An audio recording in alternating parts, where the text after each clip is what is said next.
Olá, agora, dando continuidade aos nossos cadernos de inteligência artificial, nós vamos estudar uma coisa muito interessante, que são as buscas contra adversário. As buscas contra adversário, na realidade, são processos de busca em que há uma disputa, utilizadas nos jogos de computador. Então, se você observar bem, dois jogadores, jogando damas, por exemplo, ou jogando xadrez, eles estão, cada um deles, realizando uma seleção, um processo mental em que busca a seleção da melhor jogada para si e, consequentemente, a pior jogada para o próximo jogador. Esse processo pode ocorrer também contra o computador, ou até mesmo entre dois computadores. Então, nós vamos ver agora como o algoritmo podia realizar esse processo de busca na seleção de a melhor jogada em um processo de busca. As primeiras dificuldades com jogos são a existência de um oponente imprevisível. Então, nós temos uma pessoa que vai do outro lado jogar contra você ou contra o computador e que é imprevisível. Ele pode fazer uma excelente jogada, mas também pode fazer uma jogada medíocre.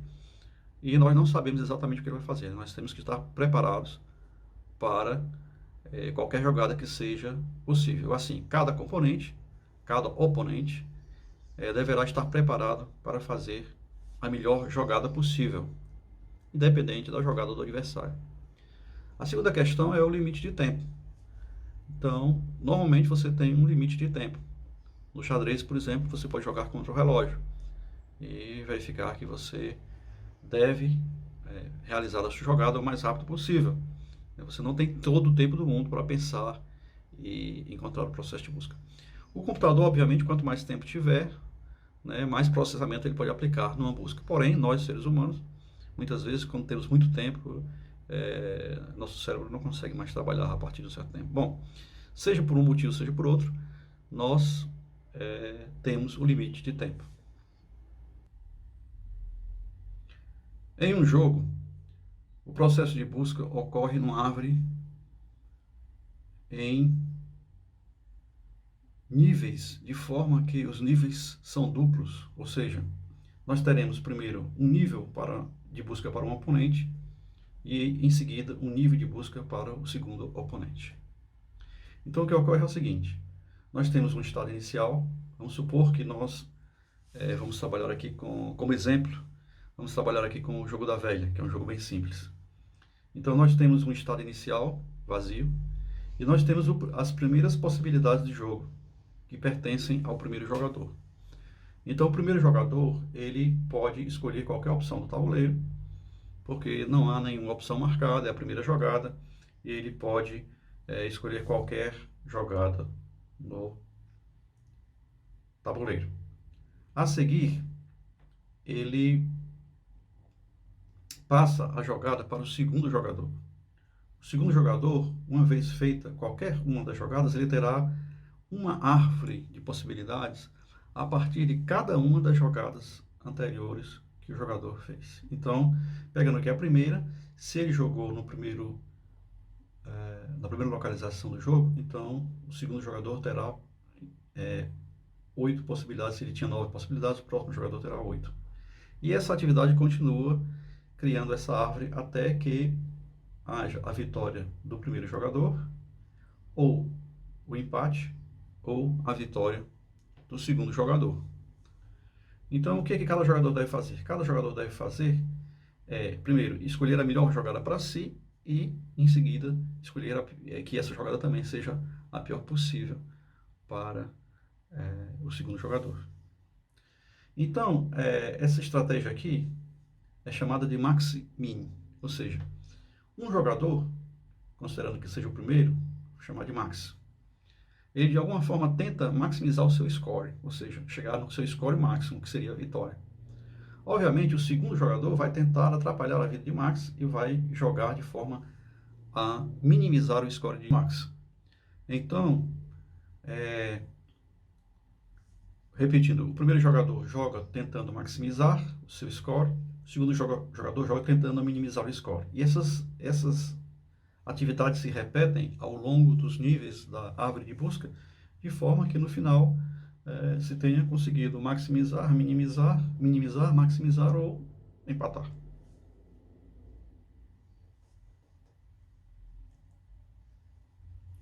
Então, como é que funciona na prática? Como é que o jogador max, por exemplo, tem que fazer a sua escolha? O jogador max, ele tem que analisar a árvore e tem que descer nessa árvore até o nível máximo que ele possa ir. Então, supondo que ele possa ir apenas até o próximo nível. E chegando no próximo nível, ele calcula, ele começa a partir do ponto em que ele se encontra e ele cria uma árvore na memória que vá até o nível máximo, até onde ele pode ir. Chegando nesse nível máximo, ele verifica quais seria o score de cada uma das posições nesse nível. Verificando cada um desses scores e verificando as possibilidades, ele vai fazer então a escolha da jogada. Que jogada ele deve escolher? Então vamos lá. Se ele fizer uma jogada A1 max, então o mini terá três possibilidades: A11, A12 e A13. Bom, se o mini jogar o A11, ele terá score 3. Se jogar o A12, terá score 12. E jogar A13, terá score 8. Portanto, o min, que tem tendência a minimizar o score, ele vai procurar sempre jogar para minimizar o score, ou seja, para a jogada 3. Então, o jogador max sabe que se ele jogar a jogada A1, ele poderia eventualmente chegar no score 12, mas como o mini vai jogar, provavelmente ele vai chegar no score 3. Então, o menor dos scores que o max pode chegar com a jogada A1 é 3, está anotado aqui. Ora, se o jogador max escolher a jogada 2, o jogador min terá três possibilidades: de levar o score para 2, para 4, para 6. O menor dos valores de 2, 4, 6 é 2. Portanto, é bem provável que, se max jogar a jogada 2, ele acabe no score 2. Assim, nós temos a terceira jogada. Se max escolher a jogada 3, então é bem provável que o jogador min escolha a jogada 3-1, 3-2, 3-3, por exemplo, no caso. Ele poderá escolher 3-1, 3-2 ou 3-3. No caso, é provável que ele escolha a jogada 3-3. Então, deixará o score de max para 2. Então, esse caminho aqui leva a um score min de 2, esse caminho aqui leva a um score min de 2, e esse caminho aqui leva a um score min de 3.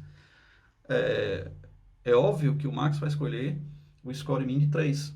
Então, o max escolhe o máximo desse nível e o min, baseado no min que vai ser escolhido no nível seguinte. Então, no nível seguinte, ele minimiza cada uma das conjuntos de possibilidades. No nível anterior, ele maximiza o conjunto de possibilidades. Então, por isso, o algoritmo é chamado de max-min. Então, provavelmente, a melhor jogada de max será a jogada A1. Né? Ele poderá, eventualmente, se o jogo não for perfeito, se for manualmente, ele poderia fazer qualquer uma jogada e poderia até mesmo ganhar. Por exemplo, ele poderia jogar A3 e o min não fizer a melhor jogada dele, fizer essa jogada e chegar ao score 14. Mas não há garantia que isso vai acontecer. É um risco alto para ele. Ele não pode correr esse risco. Então, se ele jogar para cá, provavelmente, considerando que o min seja um bom jogador, ele vai acabar com o score 2 e pode até perder mais na frente. Ok? Então, max escolhe o max dos min que serão escolhidos pelo min. Então, está aqui o nosso algoritmo. O nosso algoritmo é exatamente a descrição do que foi dito agora há pouco. Então, nós temos a função decisão minimax, certo? Ela tem a entrada, é o estado do jogo. Primeiro, ela calcula o valor max do estado que ela recebe, e ela retorna a ação em sucessores do estado com valor V, que é o valor máximo. Ela vai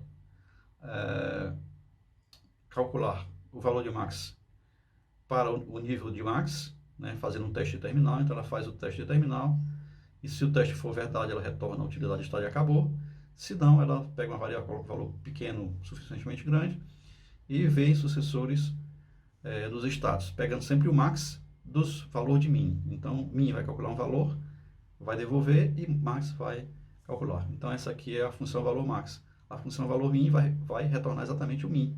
Ela vai pegar o V bem grande, vai calcular um valor mínimo dentro do conjunto de valores que ela tem disponível e vai retornar o min. Então, nós temos o max e o min se alternando entre os níveis da árvore de busca.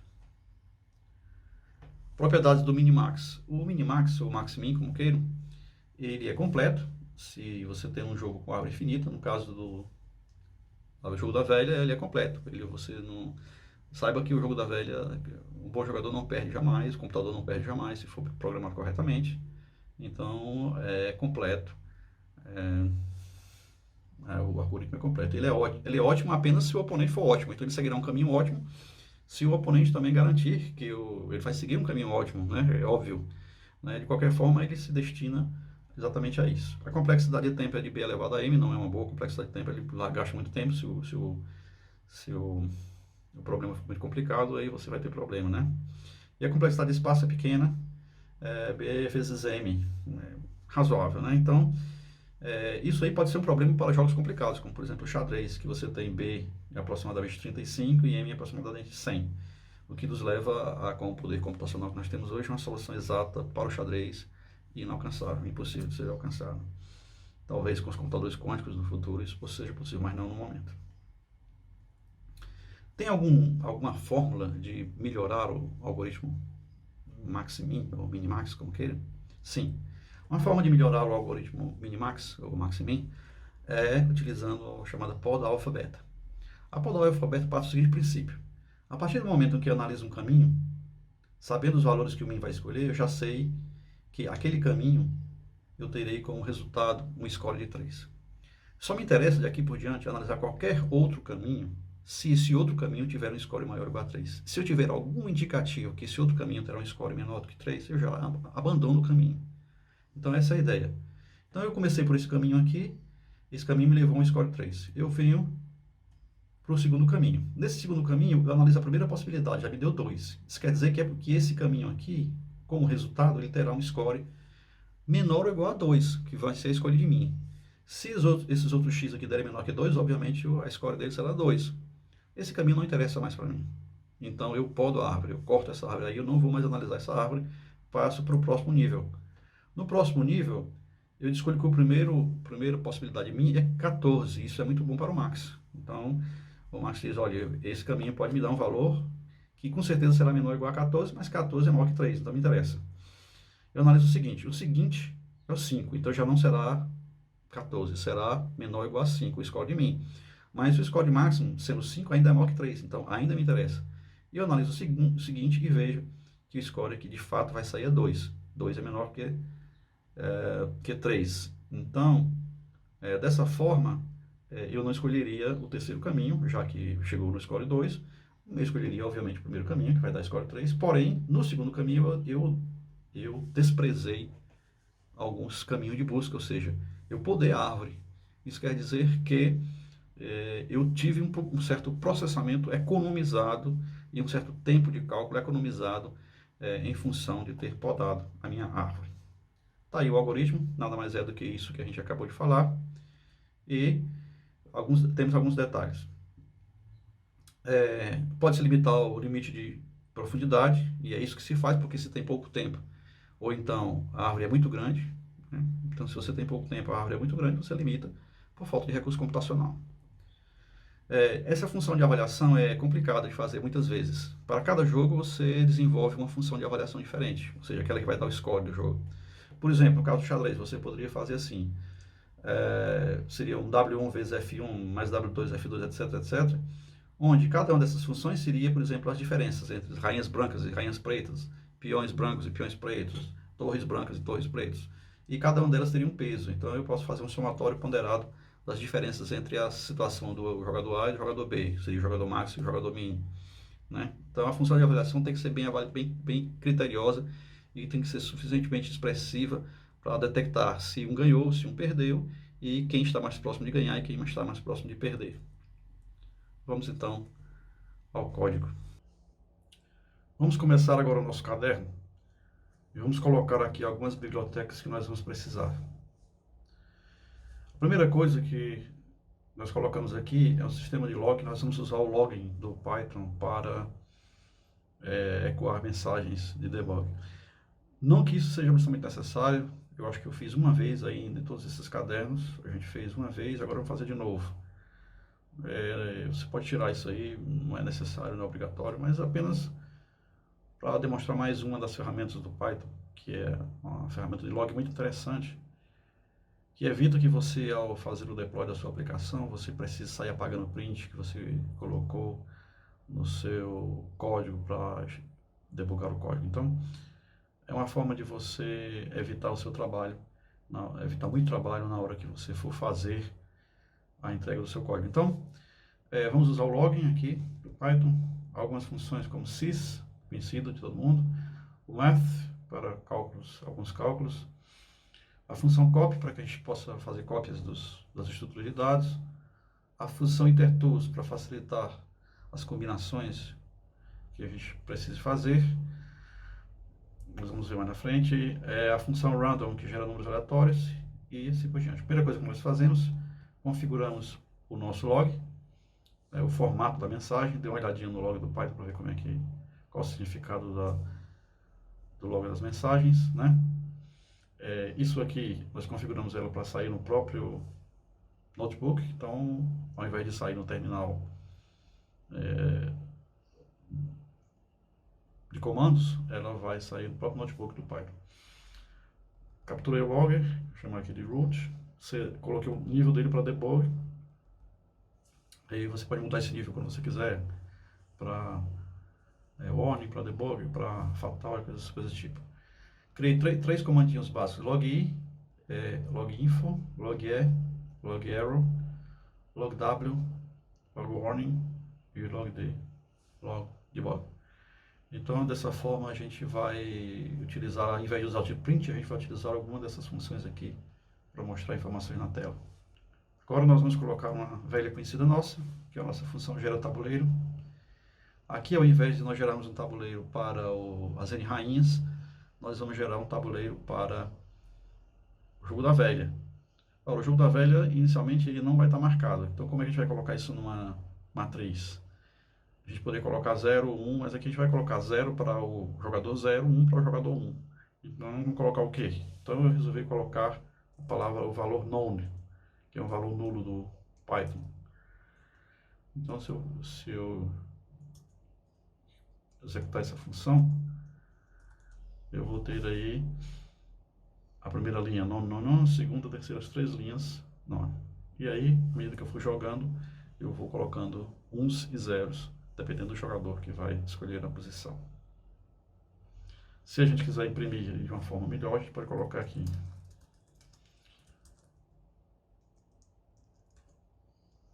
Né? Fica visualmente mais agradável. Bem, então, dessa forma, a gente tem aqui a nossa desenho do jogo da velha. Agora nós vamos criar uma função para saber se o jogo foi finalizado. Como é que eu faço isso? Eu criei a função e verifico se todas ou se existe pelo menos uma possibilidade de algum das posições estar vazia, ou seja, non. Se isso não acontecer, ou se isso acontecer é porque o jogo ainda não terminou. Mas se isso não acontecer, o jogo terminou. Então essa aí é a nossa função chamada, que eu chamei aqui de terminal. Vamos testar aqui 2 casos. Observe que o primeiro caso está completamente preenchido, o segundo caso não. Vamos executar. E aí sim, o primeiro caso deu verdade, ou seja, o jogo terminou. No segundo caso deu false, o jogo não terminou. Observe que eu coloquei aqui o resultado na forma de log d. Então, todos os nossos prints estão substituídos por logs. Agora, uma função muito importante que nós temos que criar agora é a função de avaliação. Essa função de avaliação, ela diz qual é a avaliação do meu jogo. Se ela está, ou seja, qual é o score, né? Esse score que nós fizemos aqui, ele varia de 10 a menos 10. Se o score chegar a 10, é porque o jogador 1 ganhou. Se o score chegar a menos 10, o jogador 1 perdeu, consequentemente o jogador 2 ganhou. Na realidade, nós vamos chamar assim de jogador, ao invés de jogar 1, 2, chamar jogador 0, jogador 1. Então o jogador 1 ganha quando chega o score 10. Jogador 1 perde quando o score chega a menos 10. Jogador 0 perde quando o score chega a 10. Jogador 0 ganha quando o score chega a menos 10. Então a primeira coisa que eu faço é verificar se nas linhas, né, alguma linha chegou ao somatório 3, ou seja, se existem uns nas 3 colunas de uma linha qualquer. Se existir, score 10. A mesma coisa com 0. Se existir um 0 em alguma das linhas, score menos 10. Se todas as linhas estiverem preenchidas com 0. Né? Se não, né, aí ele não retornou aqui porque não tem todas as linhas preenchidas com score 0. Então ele vai calcular o número de uns e o número de 0. Para cada um, ele aumenta o score dos uns. Né? Para cada 0, ele aumenta o score do 10. Do 0. Isso nas colunas. Porque então o que nós estamos fazendo aqui é exatamente vasculhando as colunas. Se alguma coluna tiver preenchida com uns, retorna score 10. Se alguma das colunas estiver preenchida com 0, retorna score 1. Então nós já analisamos as linhas aqui nessa parte do código e as colunas nessa outra parte do código. Agora nós vamos analisar as diagonais. Então novamente colocamos um valor n1 para 0, n de 0 para 0, calculamos. Então nós vamos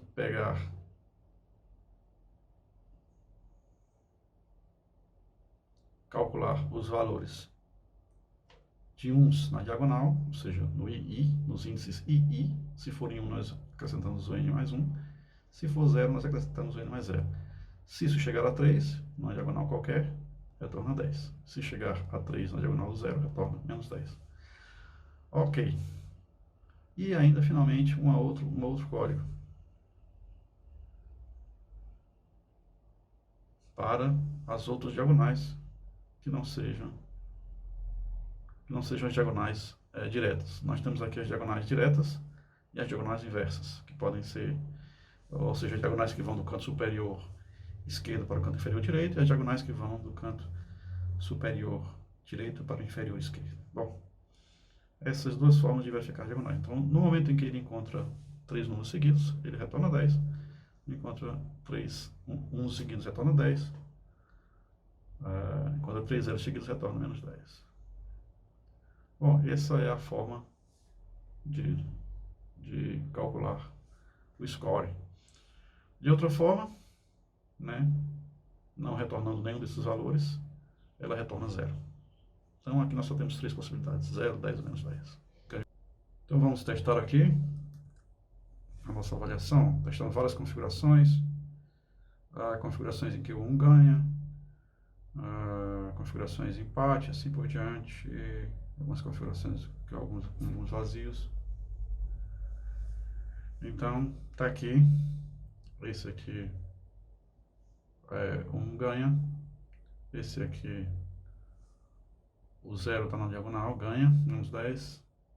Esse aqui dá empate, esse aqui é 0 porque ainda não foi concluído. Vamos criar mais uma função aqui chamada disponíveis. Essa função disponíveis retorna todos os quadrados que ainda não foram jogados, todas as posições vazias ainda, né? Então era necessário em algum momento para a gente saber quais são os sucessores a partir de uma certa jogada. Usando essa função, então, nós criamos a função sucessores. A função sucessores vai verificar exatamente quais são os conjuntos de sucessores disponíveis a partir de um certo estado. Vamos testar. Então, os sucessores desse estado aqui, todos os vazios. Então, nós teríamos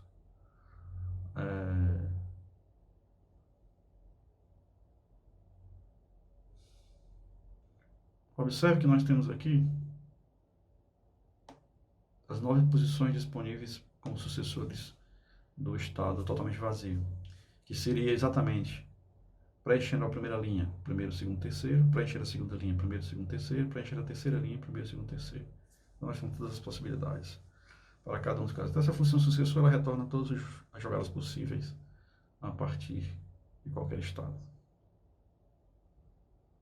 Agora vamos criar uma função, que eu chamei aqui de fim, para avaliar o estado, né?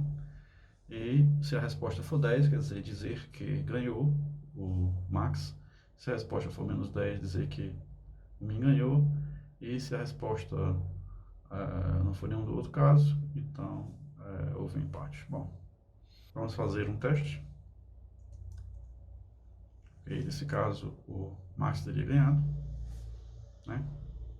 E fim do jogo. Vamos criar aqui uma função imprimir o tabuleiro. Vai imprimir o tabuleiro de uma forma mais organizada. E finalmente uma implementação da nossa função minimax. Maximin recebe um estado, jogador, inicialmente o jogador é 1, né? Ela retorna a melhor jogada para determinado jogador. Então ela cria uma cópia do estado, calcula os sucessores, cria uma lista de scores, avalia cada sucessor, coloca a avaliação nos scores, né? Seleciona o máximo dos scores, já que ele é max, e calcula o índice dos scores e retorna exatamente o max, né? Lembrando que se a jogada for 1, né? É a jogada de max. Né? Observe que aqui é uma chamada recursiva, a própria função minimax aqui dentro. Foi assim que nós colocamos no algoritmo lá em pseudocódigo lá no texto.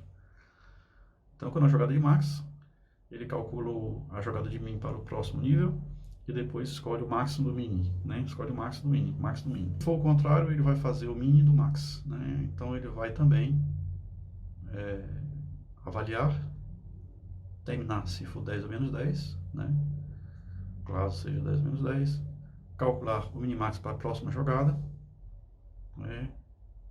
Colocar nos scores, escolher o min, que é o que ele quer, escolher o índice dos scores mínimos e retornar o índice dos scores mínimos. É assim que ele faz. Então, o minimax é max do mini, o mini do max, aí você escolhe aí como você vai escolher. Observe as chamadas recursivas, dê uma estudada com calma nesse código. Observe sempre a chamada recursiva, tanto na jogada de max, aqui é a chamada recursiva dentro da jogada de max, a chamada recursiva dentro da jogada de min.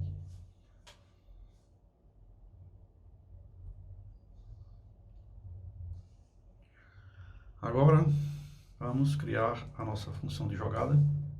Nós chamamos aqui o jogo da velha. Gera um tabuleiro, diz que a primeira jogada é com max, jogada 1, e fica num loop infinito. Faz o minimax, primeira chamada, imprime a jogada, né, o tabuleiro. Se o jogo terminou, acabou, não. Se não acabou, vai avaliar, né, a função, aliás, vai pedir para faça a sua jogada, você vai digitar um número de 0 a 8. Ele vai calcular as coordenadas e vai verificar se a jogada é válida. Se for ok, ele sai daí, faz a jogada, imprime. Se é fim de jogo, ele retorna. Se não, ele continua a jogada. Ok? Então ele vai ficar nesse laço até que a jogada seja finalize o jogo. Né? Vamos testar então.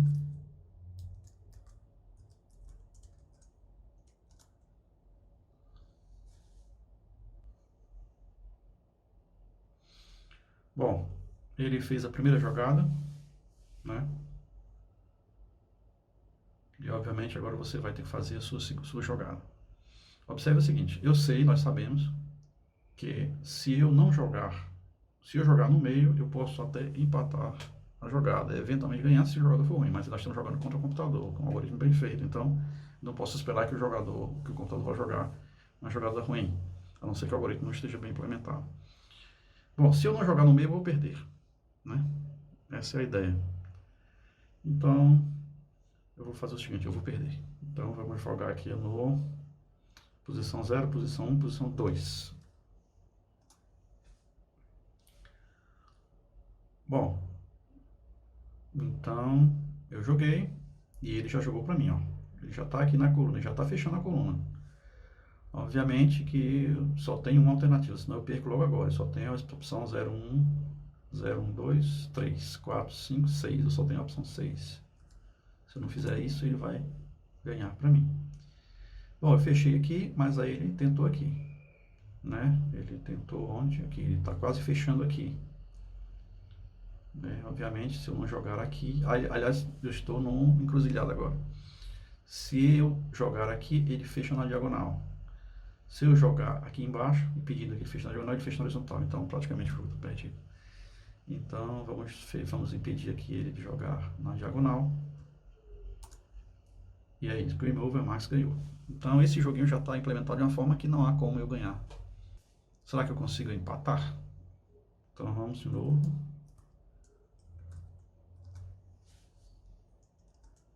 Observe que ele demora um pouquinho para iniciar o jogo. Então, a primeira avaliação dele é a mais demorada. A segunda avaliação é que fica cada vez mais rápido à medida que ele vai jogando. Isso é motivo para que a gente querer melhorar esse algoritmo. A gente vê que tá lento ainda, né? Pelo canto aqui, vamos jogar aqui. Vamos jogar para empatar. Joga aqui na posição 4.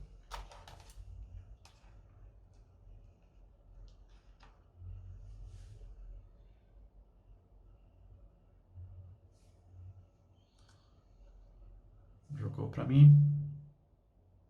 Então ele já sabe que eu estou tentando enrolar. Bom, ele tem agora a possibilidade de ganhar na posição 2. Eu não vou deixar. Então, ele jogou aqui e tem a possibilidade de ganhar na posição 3. Também não vou deixar. Agora ele tem a possibilidade... Ele não tem possibilidade nenhuma. E eu também não. Então agora nós não temos mais o que fazer, a não ser terminar o jogo. Eu vou colocar aqui na posição 7. E empatamos. Então é isso. O algoritmo está implementado, porém está lento. Vocês viram que ele demorou muito para começar a jogada. Como é que eu melhoro isso? Então a gente já viu nos slides. Poda alfabeto. Então a poda alfabeta pode nos fazer ganhar algum tempo. Bom, vamos então criar aqui, primeira coisa, uma variável do Python chamada infinito. Uma variávelzinha que será útil no algoritmo da poda alfabeto, porque vocês viram lá que tem uma inicialização de uma variável que é hora mais infinito, hora menos infinito. O Python tem essa abstração. Uma variável infinita significa que qualquer comparação que eu faça dela com qualquer outro valor, esse outro valor será menor. No caso, menos infinito, o outro valor será maior. Então, vamos criar aqui um valor chamado infinito, né? Para fazer nossas comparações dentro do algoritmo poda alfabeto. Agora vamos criar a nossa função minimax alfabeto. Qual é a diferença para o anterior? Praticamente igual ao anterior. Qual é a diferença? É que o loop é interrompido quando o SC é maior ou igual a beta para o max, e é interrompido quando o SC, que é uma variável que calcula o score, é interrompido quando o score é menor que igual a alfa para min. Então, para max, ele usa o beta, para min, ele usa o alfa. Então, ele vai controlando dois parâmetros que vai controlando quantas vezes ele repete o loop. Se isso não existisse, ele iria repetir o loop para todas as jogadas possíveis. Então, ele iria analisar todas as jogadas possíveis e retornaria o min ou max delas. Só que, nesse caso, quando uma jogada ultrapassar um parâmetro, que no caso o alfa ou beta, por isso o nome da poda alfa-beta, ele já interrompe a busca porque não interessa mais. Aquele valor já está ou acima ou abaixo do que me interessa. Então, com essas intervenções aqui no Minimax, nós conseguimos fazer alguma economia de processamento, né? Agora, vamos criar aqui o nosso jogo da velha alfabeto, né? É bem parecido com o anterior, só que, lembrando, utiliza sempre a poda alfabeto no processo de busca. Vamos executar. Basta que a gente role o programinha aqui.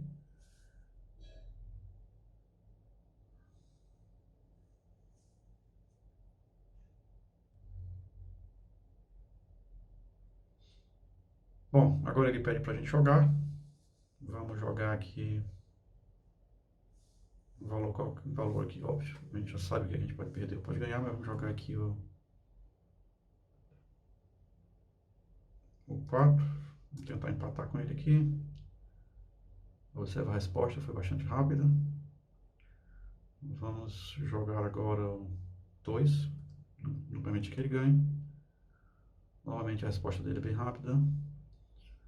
Vamos jogar agora 3. Não, ele ganha, né? Estamos indo aqui. Então, agora só nos resta empatar o jogo. Empate. Infelizmente. Então, nosso programa está funcionando. Está aí disponível para a gente. E fique à vontade para usá-lo.